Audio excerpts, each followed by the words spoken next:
Hello everyone, welcome to the Whistling Hermit's One Card Spread series.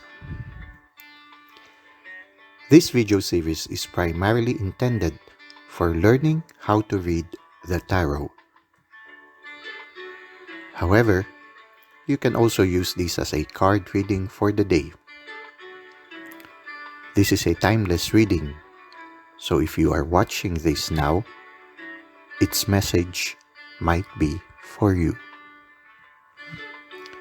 For this series, we will be using the giant Rider Waite Tarot deck from the US Games Systems Incorporated. We will also be using the booklet of the Tarot of A.E. Waite from AGM Urania. The first part of the video will be a descriptive study of a specific card in the tarot. We will describe what we see and the insights and feelings we gather from what we see. The first part is characterized by spontaneity. We allow the cards to speak to us regardless of the generally accepted meaning of the card. By doing this, we hope to increase our intuitive capacity for reading the tarot cards. In the second part, we will be reading the description of the card taken from the booklet of the Tarot of A.E. Waite by AGM Urania. If you intend to use this as a timeless reading, you can randomly choose any card in the series that resonates with you. An alternative approach is to shuffle a Rider Waite card deck and pick a card randomly. You can then choose the card in the video series that corresponds to the card you picked. Note that this series is a work in progress, and it might take some time for the 78 cards to be completely read. If you want to navigate directly to a certain part of the video, such as Part 1 or Part 2, I have provided timestamps in the description accompanying this video. Just click on the link to the video segment you wish to go. So, without any further delay, let us proceed to the card for the day.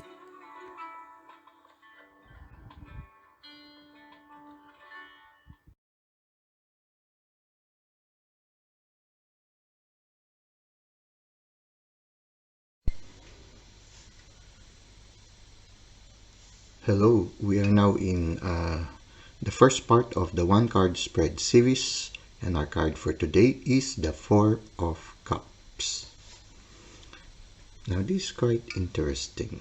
We can see a young man with his hands crossed and his legs crossed. It's like a posture of non-receptiveness, as if a posture of reserve. A posture that is not open, a posture that is a little bit protective of oneself. And he is looking as if detachedly looking at three cups before him, in front of him. He also is keeping his distance from these three cups, as if he is closely studying the three cups. Normally, a young person, would find a cup filled with wine a little bit interesting. Out of curiosity, I will find it quite interesting, but he seems to be looking at it pensively. He could have been warned earlier about the wine or whatever it is in the cup, or he might not have trusted the one who is offering the cup, so he's looking at the cups with caution. Or he might have already tasted the cup, or maybe even drank it to the full, and he was not satisfied with it. In fact, it might be possible that after he had drank it, or he had drank the contents of the cups, it was not good with him. It did not make him feel good. It might have caused him some discomfort. It can be possible also that he celebrated the night before with the cups, and now he's suffering from hangover. But for what is the reason behind it, he is a little bit hesitant to approach the cups, as if he feels that it seems as if he knows that it might not be for his own good to approach it. So he just stays under the shade of the tree, where he is relatively comfortable, but at the same time there is this part of him that is hesitant to take the cups. So somehow he is not satisfied with the cups and the contents of it, of the 3 cups. Now, this card, which belongs to the Minor Arcana, is related to the Major Arcana card number 4, which is the Emperor. Some similarities is that when you look at the Emperor looks also with caution. He also looks with not 100% trust, just as this person. No? He is discerning also in what he is looking at. He is a little bit hesitant in a certain sense. So there is like taking things with a grain of salt. Somehow this one is also taking things with a grain of salt. At the same time, when you look at it, you seem to be from a distance also from the king. There is a certain distance. There is a certain distance here. The emperor. Now the emperor also wears an armor. For this person, he doesn't have an armor, but his arms are closed, so he is also in a defensive mode. His legs are crossed. So they have similar energies of not trusting immediately. There is a hesitation here. And that is why when a similar looking cup is being offered to him, he doesn't even want to look at the other cup. Now, the difference I think with this cup is that it's coming from the divine. It's a hand coming out from the clouds. But maybe because these cups are in the ground, it came from somebody who is from the ground, or maybe after he had taken it, I don't know. If the cup because it is possible that these cups didn't came from the divine. He just possibly chose it and took it, and now he is not satisfied with it. And because he is distrustful of these 3 cups, he is also distrustful of this same cup, which has the same appearance as the others, but the difference is that this one is coming from the divine.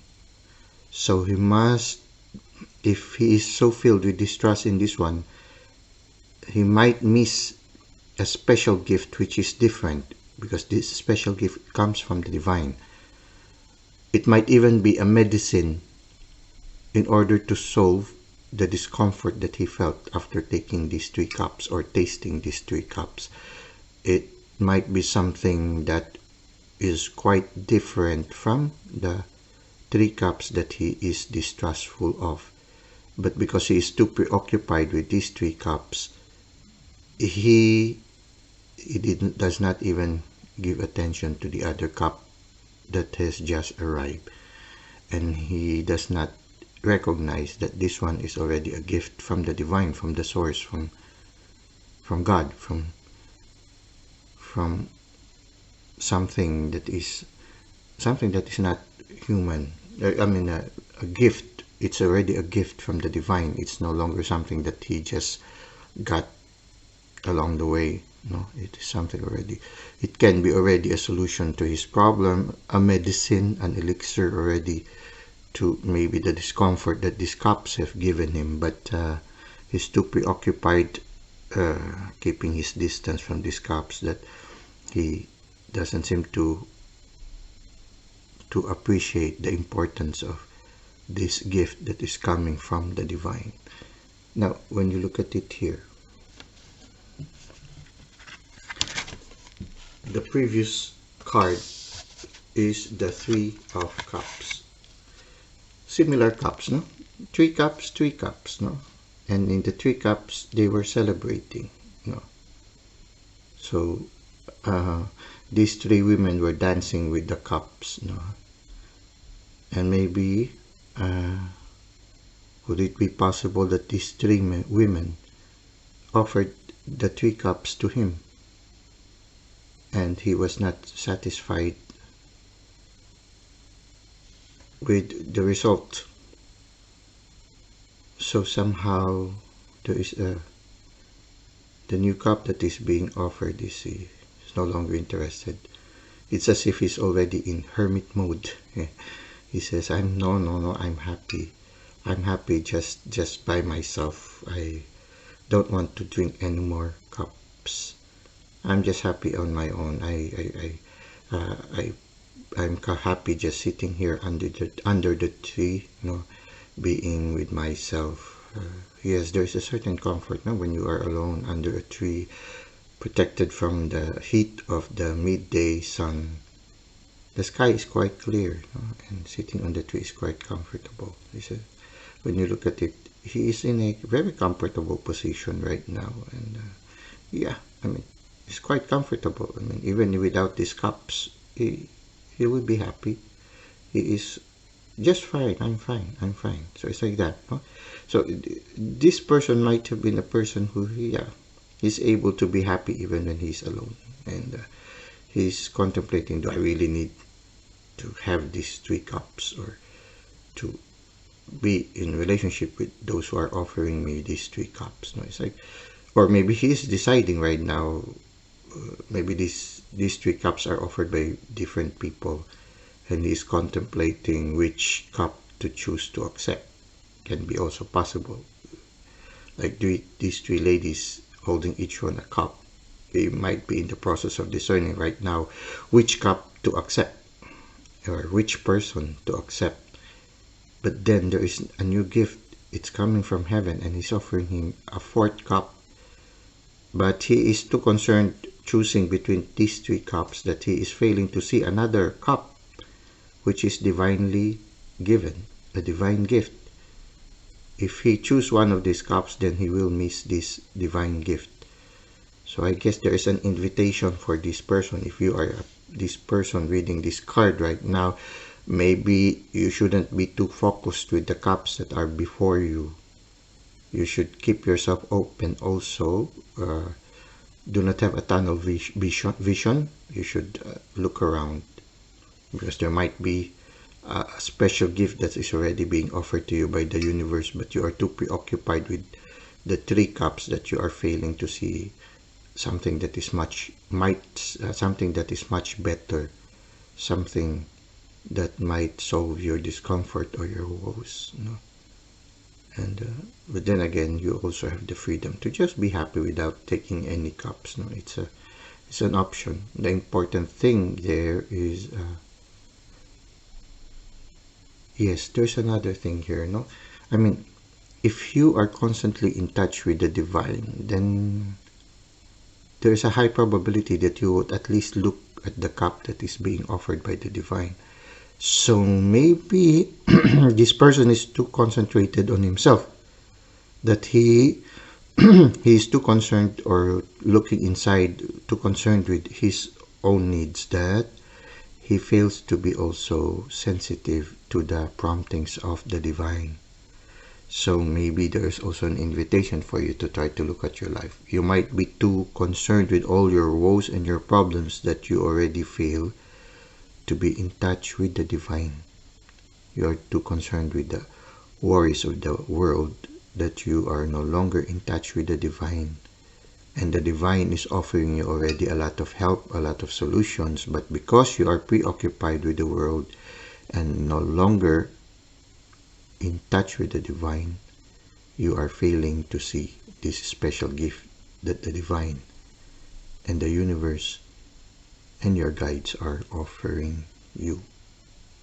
So there is a need, again, an invitation here to be constantly in touch inwardly, not just in touch with the world, but also in touch with your inner self and with the divine.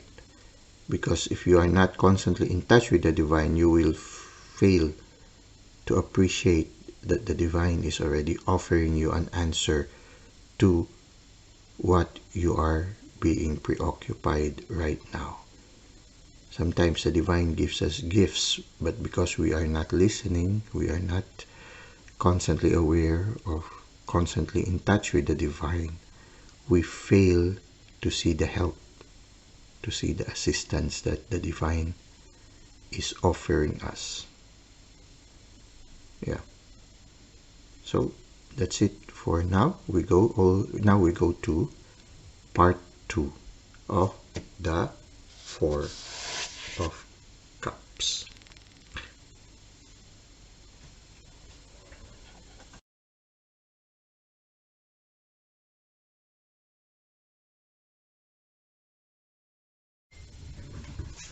Well, we are now in part 2 of the one card spread series, and our card for today is the Four of Cups.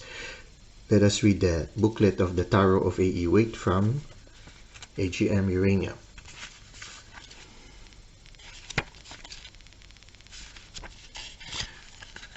The Four of Cups. We have divinatory meanings, warning, advice, and action.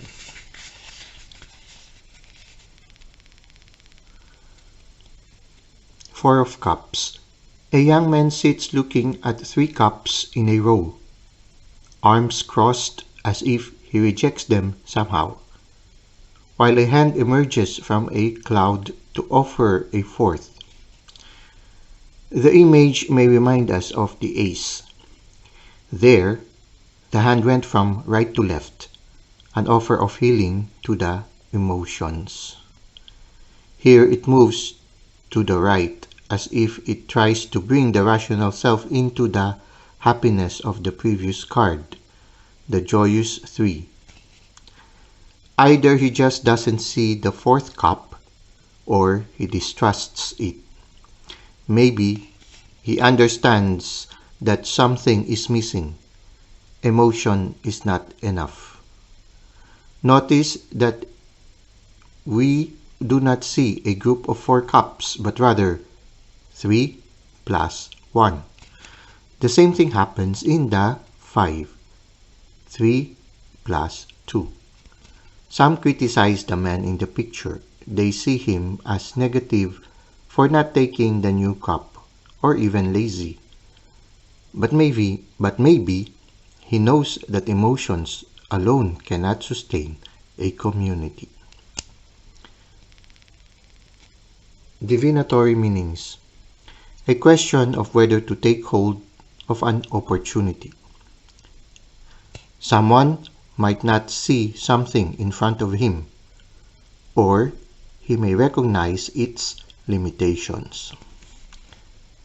Warning, advice. Action overcomes passivity. Seizing an opportunity. Action. Consider options carefully. Something good may be offered, but do not rush to take it. Well, we now finish part 2, and thank you for being with us. I hope that for those who are hoping to get something from this video, might have resonated in some of the ideas that we have shared. And for those who are learning the tarot, I hope that so far your journey towards developing your intuition has been very fruitful, especially today. Until next time, have a nice day.